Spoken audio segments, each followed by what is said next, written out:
ओशो संबोधि को प्राप्त है, बहुत दूर की सोच रखते हैं, अंतर्दृष्टि है, एक डिफरेंट विजन है उनका, जहाँ तक हम सबकी सोच जाती है उससे बहुत दूर तक देखते हैं या डिफरेंटली देखते हैं।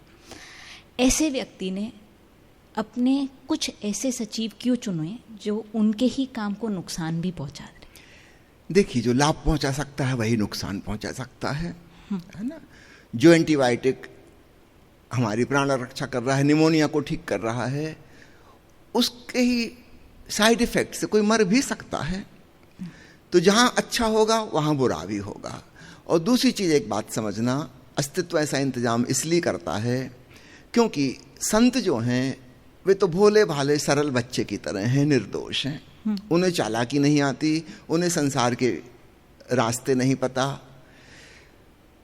जैसे हम एक फूलों की बगिया लगाते हैं तो आसपास उसके एक बागुड़ लगानी पड़ती है, कटीली झाड़ियों की, नागफनी की या कटीले तारों की, ताकि उन कोमल फूलों की रक्षा हो सके। नहीं तो भेड़ बकरियां गाय भैंस उसको चर जाएंगे, है ना।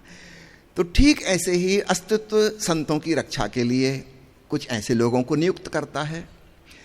तो ऐसा नहीं समझिए कि उनकी अंतर्दृष्टि से यह बात नहीं है, छुपी हुई है, नहीं, छुपी हुई नहीं है। ऐसा होने की पूरी संभावना रहती है, लेकिन अन्य कोई उपाय नहीं। जीवन विपरीत चीजों से मिलके बना है। हम जिनको प्लस और माइनस कह रहे हैं, हमारे भाषा कोश में वो अलग अलग हैं, लेकिन अस्तित्व में वो जुड़े हुए हैं।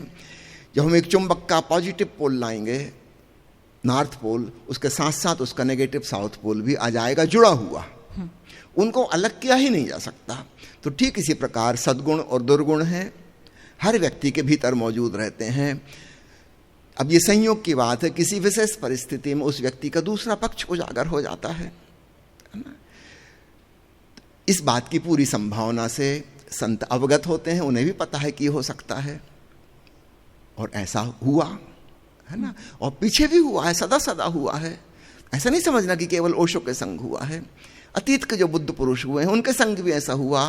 तो स्पष्ट समझ में आता है कि एग्जिस्टेंस कुछ ऐसा इंतजाम करता है, जैसा कि किसान अपनी फूलों की फुलवारी को या फसल को बचाने के लिए बागुड़ का इंतजाम करता है। निश्चित रूप से बागुड़ कोई फूलों के पौधों की नहीं लगाई जाएगी, वो कैक्टस की होगी, वही उसकी रक्षा कर सकती है। कटीले तारों की होगी। हम कह रहे सुंदर सुंदर खूबसूरत रंग बिरंगे तार क्यों नहीं लगाए? नहीं, उसकी कोई जरूरत नहीं, कटीले तार ही वहां पर चाहिए। तो ठीक ऐसे ही एक संत का कंप्लीमेंट्री होता है, हम जिनको कहते हैं अंट शंट। तो जीवन जुड़ा हुआ है ना। एक बार किसी ने पूछा था ओशो से, पूना के आश्रम में संत नाम के एक पंजाबी सज्जन थे जो बाहर दरवान का काम करते थे, मुख्य दरवान थे गेट के। उनकी भाषा अच्छी नहीं थी, पंजाबियों की जैसी लट्ठ भाषा होती है ना। उनका व्यवहार एक सज्जन पुरुष का व्यवहार नहीं था, और आगंतुक अक्सर नाराज हो जाते थे। वो सोचते थे हम आश्रम आए हैं तो यहाँ बहुत सज्जन व्यक्ति हमें मिलेगा।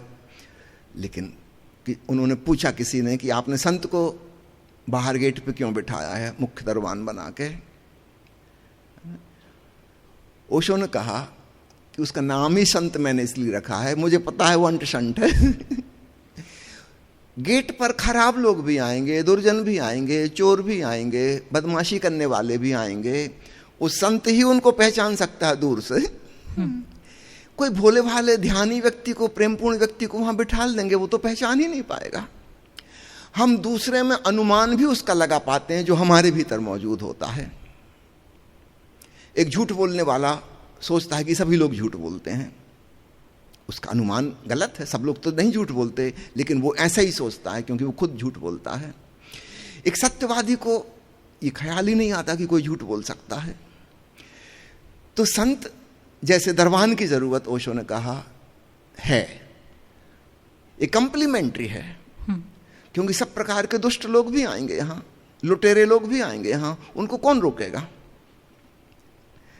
कोई भोला भाला व्यक्ति तो समझ ही नहीं पाएगा कि ये आदमी लुटेरा है या किसी बदनीयत से यहाँ पर आया है, लेकिन संत पहचान पाएगा, इसलिए उसको रखा है। उसने कहा कि अंग्रेजी में SANT जो है ना, उसका नाम की स्पेलिंग, उसको तुम अंट शंट पाली सेंट पढ़ना।